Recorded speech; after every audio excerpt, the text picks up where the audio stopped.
Hey everyone, and welcome to This Explainer. Today, we are diving into Viktor Frankl's legendary survival story, Man's Search for Meaning. But listen, we aren't just here for a history lesson. Instead, we're going to look at the absolute extremes of human suffering and extract the core psychological mechanisms that actually apply to all of us. It's like using his experience as a magnifying glass to reveal the universal architecture of the human mind and seeing how it can help us tackle our own everyday challenges. So let's jump right in with a pretty heavy question. What actually happens when your identity, your possessions, and your basic agency are entirely stripped away?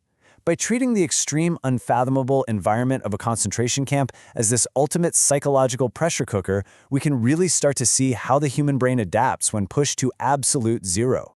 And honestly, the pursuit of an answer to that exact question is a huge reason why Men's Search for Meaning has sold millions of copies and resonated so deeply for decades. Because we aren't just talking about literal survival tactics here. Through Frankl's insights, we're going to discover psychological tools for inner freedom that apply directly to our personal moments of profound loss or those periods where we just feel hopelessly stuck, what Frankl calls our own provisional existences. Section 1. The stripping of identity.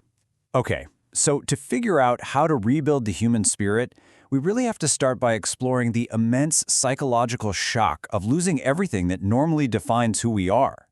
It is absolutely fascinating and kind of heartbreaking, really, how the human mind initially tries to protect itself from unbearable reality. Frankl noted a psychological condition known as the delusion of reprieve. Even as prisoners first arrived, having their names replaced with numbers, getting their heads shaved, all their worldly possessions taken away, the mind just clung to these tiny shreds of hope. The brain literally tricks itself into believing a last-minute pardon is coming. It's the mind's ultimate, desperate first line of defense. But, eventually that delusion shatters. Frankl describes this pivotal, really crushing moment where he was forced to throw away his life's work, a scientific manuscript he had painstakingly hidden inside his coat. In that exact instant, the reality hit him. He possessed literally nothing but his bare, shaved body. He was reduced to a naked existence. And the ultimate question then becomes, when the external you is entirely erased, what happens to the internal you? Which brings us to Section 2, the armor of apathy. How on earth does the human brain survive constant, unimaginable horror without completely short-circuiting?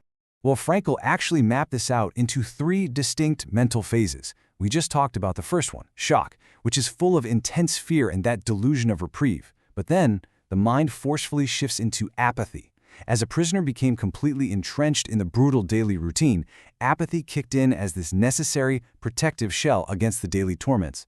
The contrast here is just mind-blowing. You have unending physical horrors, freezing temperatures, starvation, beatings. And on the flip side, the brain's internal response to it all. To survive the sheer brutality, the brain basically initiates a kind of emotional death. Frankl actually writes about sipping a bowl of watery soup while watching a deceased prisoner being dragged up some stairs by his ankles, his head just bumping on every single step. And Frankl felt nothing. No disgust, no horror, no pity. His feelings were completely 100% blunted. And here's the absolute crucial takeaway. Numbing yourself, that is not a failure of your humanity. In the face of extreme suffering, emotional death is the brain's completely normal defense mechanism. The psyche just throws on this heavy armor of apathy to keep the organism alive. But, and this is a big but, apathy is only a shield. It isn't a reason to live. All right, Section 3, the last human freedom. This naturally leads us to arguably the most powerful concept in Frankl's entire body of work. When literally everything external is taken from you and your emotions are forcefully shut down, what is truly left?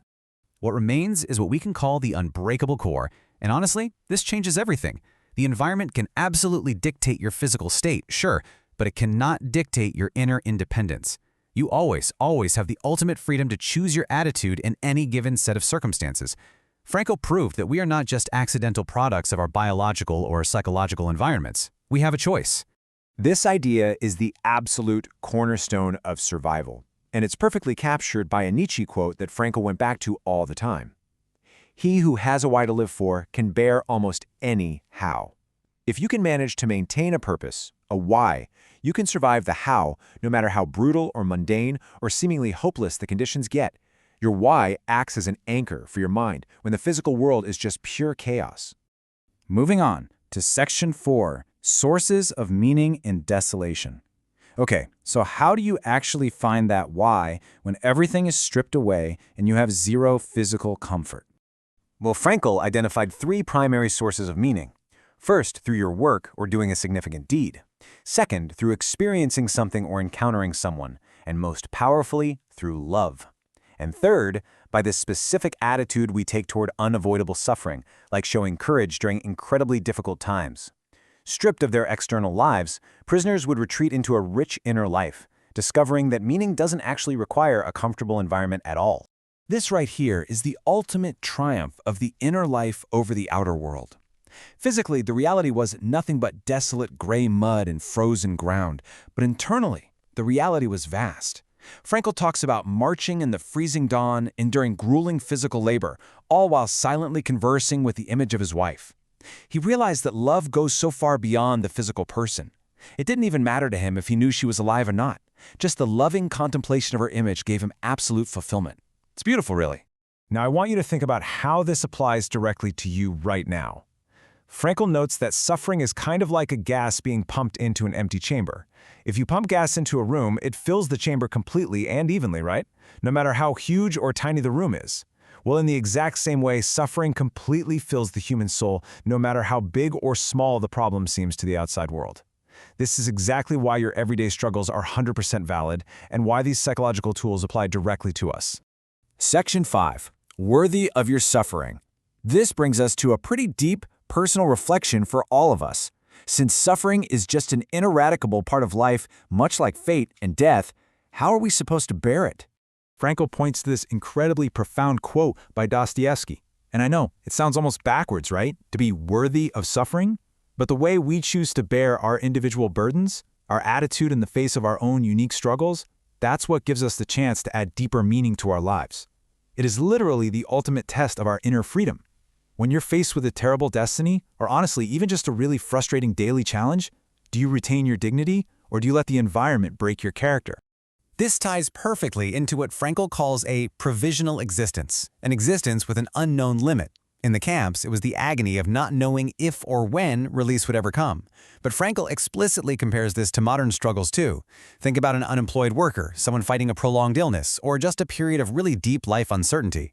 You can't aim at a future goal, so the structure of your inner life begins to decay. The psychological trap is exactly the same.